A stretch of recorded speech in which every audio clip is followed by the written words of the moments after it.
Hi, it's me again with Corel Draw Tips and Tricks. And I just made a video about this morning, and somebody commented that would be true if you were going to do like a lot of these and had to cut out a lot of them and save you time. And I said in the previous video that you have to rotate it. You can't mirror it. If you mirror it, well, let me change my rotation in the center when I mirror it. When you mirror it, the text is backwards. That's like if you would engrave it on a mirror or a piece of glass on the back so you could see through it. So you need to rotate it 180 degrees. Now I know for a fact, because this is 4 inches, this is 2 inches, so that's a 1 inch gap. So we're going to change our nudge factor to 1 inch. And we're going to move this over. Now we've doubled this, so this would be 2 inches, so just hit it twice. Now I'm going to change my nudge factor to 7 inches to get this out of the way.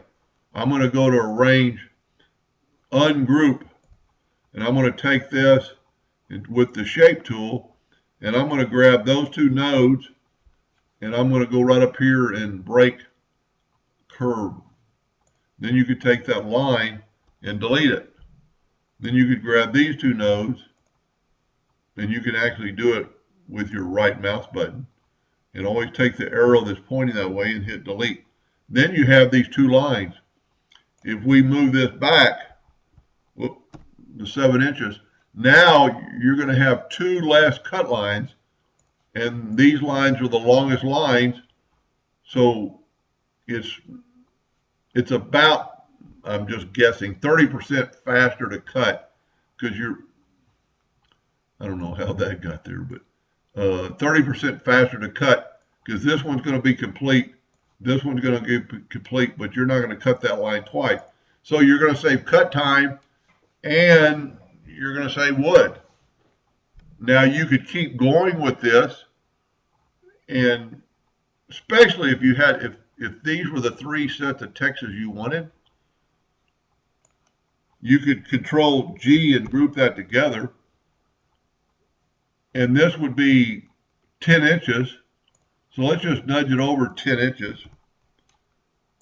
I'm going to Control D and make a duplicate and nudge it over. And then I'm going to rotate it back 180 degrees. And it's got back to that 1 inch.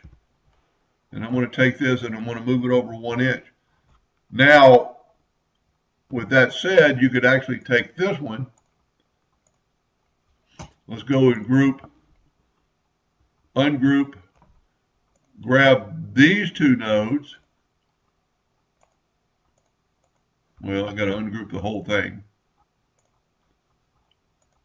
Ungroup this one now. Now you can take the Shape tool and you could grab these two nodes. Can't delete. You've got to go and break them apart. And then if you can see the arrow, that arrow is going that way, that's for that line. So we're just going to move that arrow out of the way, and then we're going to hit delete. Then we're going to grab this back. So now you have 6, and there's only 1, 2, 3, 4, 5, 6, 7 lines that you could cut the old way.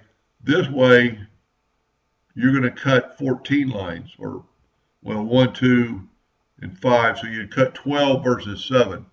This will save you quite a bit of time. Now that would only work if all your textures are all the same. But you could still from here, let's just use this one for instance, because we've got it broken apart. If you wanted to change it, no matter if it's flipped, well, let's just do this one. Let's go to Arrange and Ungroup Object, and then grab that one and ungroup it. Of course, you could ungroup all, which I very seldom ever use. And you could move this out of the way that 1 inch. You don't have to do that. Then just go up to your text editor, and even though it's upside down, we'll just put Corel Draw. And now it's Corel Draw in that exact same spot. So you could go, you can edit text as upside down. It doesn't really matter. So I thank the viewer for kind of thinking about that, and this would save a lot of cut time. And you could continually doing that across the page. Anyway, I hope that helped a little bit. Thank you for watching